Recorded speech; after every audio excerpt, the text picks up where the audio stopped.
Soy Fernando Vivas y los estoy acompañando en Las Cosas Como Son. Ahora en nuestro último bloque tenemos a un invitado especial, el ex canciller Javier González Olaechea. Muchas gracias por acompañarnos, Javier. Quería preguntarle en primer lugar, porque estamos vísperas de una reunión de una comisión que tiene un nombre muy, muy largo, pero sus siglas se resumen con PERIF, que es la Comisión Mixta Permanente de Revisión de la Frontera, que ve solo temas técnicos, no limítrofes, y por eso me interesa preguntarle a usted, no solo como ex canciller, sino que en su gestión también algo vio del tema originado con la población de Santa Rosa en la isla Chinería, y ya había cierto ánimo de reclamo del lado colombiano. ¿Cuál debe ser la actitud de nuestros representantes? No sabemos exactamente si irá el canciller o no a esa reunión que sucederá a partir de mañana en Lima. ¿Cuál debe ser la actitud de la parte peruana cuando la parte colombiana presumiblemente quiere introducir el tema limítrofe? Buenas noches, muchas gracias por la invitación, Fernando. Esta comisión es una comisión que tiene una manera de trabajar regular, de manera que no es algo imprevisto. Entiendo que las reuniones van a ser mañana jueves y el viernes. Creo que ya deben estar en Lima los delegados colombianos encabezados por su canciller, una señora. Y lo que suele suceder es que lo que primero se debate es la agenda. O sea, mañana, X hora de la mañana, me imagino, en Torre Tagle, deben discutir qué temas abordar. Y esa es una primera aproximación cada uno dentro de la perspectiva que quiere darle a esta reunión. Y esta es una reunión que es distinta a las anteriores por cuanto hemos visto de los reclamos injustificados, por cierto, del señor presidente Petro respecto a la condición peruana de Santa Rosa en la isla de Chinería. Y digo entonces que puede ser distinta porque las anteriores no había un reclamo de esta manera tan mediática por parte de Colombia. De manera que la primera discusión va a ser qué temas abordar y qué temas no abordar. Y un poco la línea ha sido marcada por un comunicado conjunto de prensa que suscribieron en agosto ambas cancillerías, donde se enfatizaba el esfuerzo de cooperación a los efectos de, fue muy genérico el lenguaje, a los efectos de buscar soluciones, pero soluciones a lo técnico. Claro, y el canciller Elmer Scheller ha dicho que Perú está abierto a discutir el tema de la navegabilidad del río Amazonas y el acceso a los problemas que enfrenta el puerto de Leticia, que podría quedarse seco, ¿no? Eso, en el fondo, este sí es un problema real, existente, además que ha sido advertido por expertos, no solamente colombianos, sino de otras partes, que, bueno, como todo ser vivo, el río, en este caso el Amazonas, se va modificando con el tiempo un poco la morfología, las pequeñas islas, en fin, se mueven, algunas aparecen, otras desaparecen en los años, ¿no? No en 4 meses, digamos, en 10 años, 15 años. Y también las costas, las riberas, y lo que ha venido sucediendo, y presumiblemente, según estos estudios que son serios, en 10 años Colombia, la costa de Leticia de Colombia, la ribera prácticamente se vería muy afectada por la sedimentación. Ese sí es un buen punto de agenda. Ese es un buen punto de agenda en el cual el Perú ha dicho que puede cooperar, en fin, y ver cómo solucionar el problema de la navegabilidad. Y esa debe ser la relación con todos nuestros vecinos, ¿no? Y eso quiero preguntarle, ¿no? En los últimos tiempos, nuestras relaciones con el vecindario inmediato, con los países con los que tenemos fronteras, no es óptima, ¿no? No, desgraciadamente... ¿Cómo mejorarla caso por caso? Porque no podemos generalizar. Bueno, pero en general lo que ha sucedido en América Latina, y en gran parte del mundo es que, desgraciadamente, las relaciones internacionales y las relaciones bilaterales de cualquier país con otro se han ideologizado y en algunos casos de forma extrema. En América Latina ha sucedido y claramente se ha roto las buenas formas. Hay presidentes que se acusan, que se insultan vía un tuit, yo sigo diciendo tuit, un post, correcto, vía un post. Y claro, entonces los decibeles se vuelven muy altisonantes y muy difícil. O sea, el injerencismo se normaliza. No solamente se normaliza, sino se banaliza. Vemos declaraciones de la señora Presidenta de México que insiste.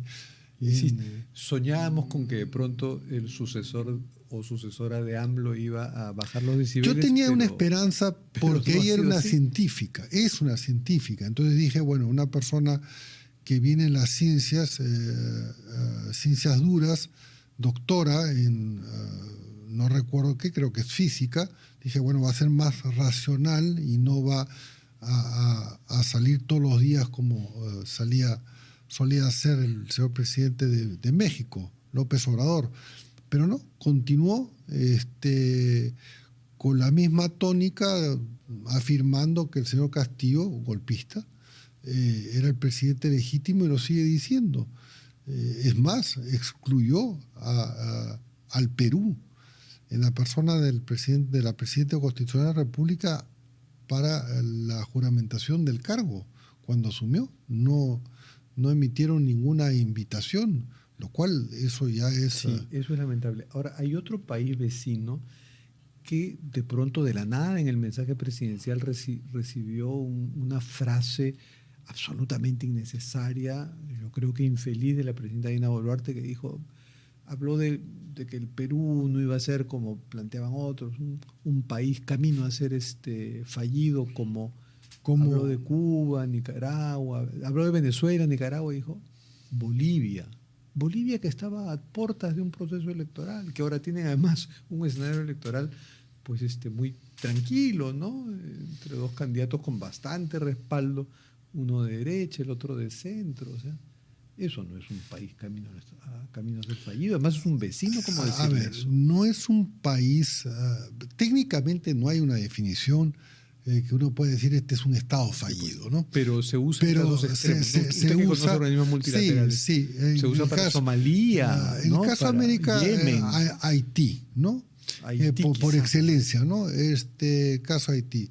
Pero también es cierto que el nivel de deterioro de la economía y de la sociedad boliviana es muy, muy fuerte. Prácticamente no están produciendo nada, importan ilegalmente el oro del Perú, que es lo que exportan ellos por la vía formal, digamos. Su moneda no vale absolutamente nada, el sol es la moneda de refugio. Es decir, no es un Estado fallido, pero estaba camino a ser una sociedad fallida y obviamente eso no le conviene a nadie. Ahora, pero eso no tenía que ser subrayado por la presidenta en un discurso de fiesta patria. Bueno, esa parte no estaba en el discurso, no estaba en el texto distribuido. No estaba en el texto distribuido, que también lo tuvimos los periodistas y chequeamos, por supuesto, yo me di el trabajo de chequearlo. Y yo también. No estaba de manera que se salió del libreto y podría haberlo evitado, ¿no? En ese caso. O sea, cuando hay libretos en política exterior es mejor que los presidentes no se salgan de los libretos. Ni los presidentes ni los cancilleres, ¿no? Y sobre todo si los presidentes no tienen las luces necesarias para la política exterior.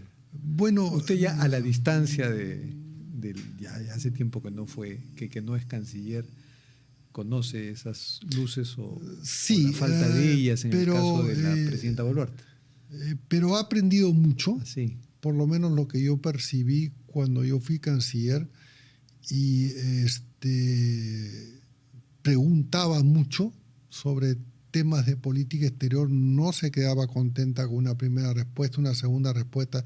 Yo sé que ahora consulta también a otras personas. Sí, pues claro, tiene amigos embajadores, tiene un hijo que es diplomático. Tiene un hijo que es diplomático, pero en todo caso, volviendo a la reunión de mañana, ¿qué podemos esperar? Yo quisiera que Colombia no viniera con un libreto político de una reivindicación que no tiene fundamento, por cuanto todo lo que se ha dicho ya es conocido, ¿no? El Tratado Salomón-Lozano del 22, las comisiones mixtas del 28 y 29, el protocolo o el acuerdo de amistad de Río de Janeiro en el año 34, todo está perfectamente delimitado desde el punto de vista de la frontera. Entonces, yo quisiera esperar que no vengan con esa reivindicación que no tiene fundamento. Y a diferencia del Perú, donde había una posición monolítica y hasta la gente de oposición, ex cancilleres que no son cercanos al gobierno, en fin, han al unísono sostenido exactamente lo que corresponde, lo que emana de los tratados que nos vinculan en esta materia. En Colombia no hay esa posición monolítica. Y no, justamente en Colombia al día siguiente salió un ex canciller, después salieron otro ex canciller a decir que estaba usando políticamente, que no había nada pendiente con el Perú, y después en la Cámara Baja y en el Senado también, de manera que lo tenía difícil ya antes de estas declaraciones y después se le complicó un poco más el panorama. O sea, ¿usted confía en que este tema se apagará y quizá desaparezca con un próximo gobierno colombiano? Porque el próximo año, junto con el Perú, también Colombia cambia de mando. Yo creo, a ver, las relaciones con Colombia son de baja densidad. No tenemos embajadores en sus puestos. Hasta hace poco ya estaban nominados, pero con estos desvaríos se congelaron se congelaron los plazos para que asumiera tanto el embajador de Colombia en Lima, el nuevo, y el embajador peruano en Bogotá. Me parece prudente mantener un poco las cosas en ese nivel hasta... Esperando los respectivos cambios de gobierno. Yo diría que esperando, claro, si el presidente Petro, el señor presidente Petro hiciera una declaración que me parece muy difícil que venga de él, ratificando que lo que está escrito, sellado, oleado, desacramentado, hasta en el año 34 es inamovible, entonces bueno, ahí sí se puede proceder, sí se puede celebrar. Pero es difícil esperar esto del en cambio en Bolivia sí se pudiera hacer algo. En Bolivia sí, además pronto cuando ya esté nombrado. Y con Bolivia nos unen muchas cosas, bueno, con todos los vecinos, ¿no? Pero desgraciadamente pues el intercambio de experiencias últimas no ha sido bueno. Nosotros no hemos podido acreditar un embajador en Bolivia.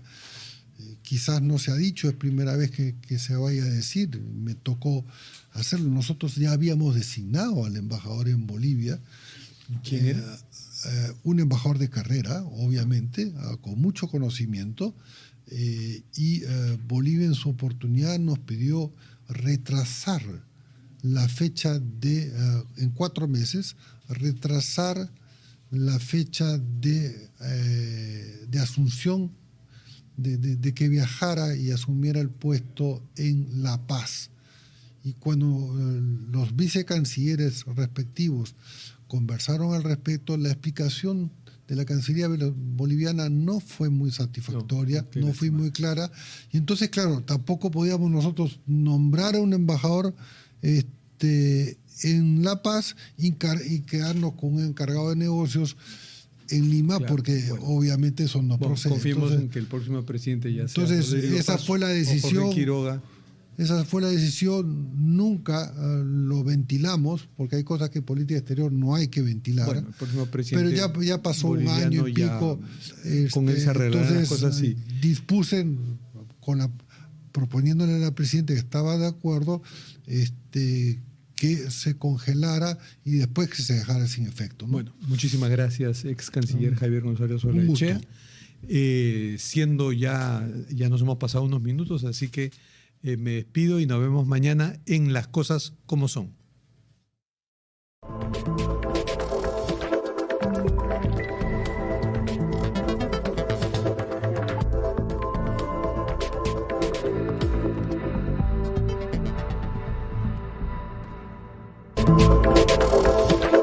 Este